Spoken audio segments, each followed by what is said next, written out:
Shpërthimi i një djegoreje brenda ambienteve të brendshme të kombinatit të armëve në Poliçan ka shkaktuar vdekjen e një punojëse dhe plagosin e një kolegu të saj.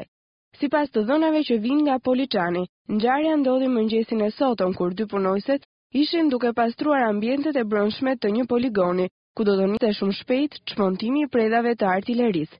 Në këtë kombinat do të niste një projekt për demontimin e municioneve të tepërta. Ngjarja ka ndodhur kur Suzana Papxhiu, 50 vjeç dhe Adriatik Hysembelliu ishin duke larguar një grumbull mbeturinash nga poligoni i demontimit dhe i kanë djegur ato.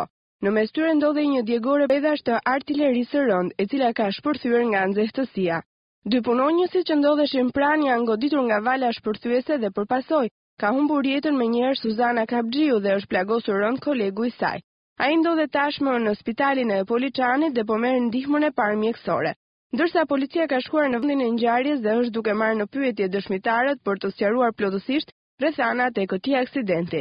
Incidenti është konfirmuar edhe nga Ministria e Mbrojtjes, e cila ka në vartësi këtë kombinat. Në ambientet e kombinatit të armëve ndodhen sasi të mëdha municioni, të cilat janë grumbulluar për të demontuar, por edhe prodhimet e tjera të këtij kombinati.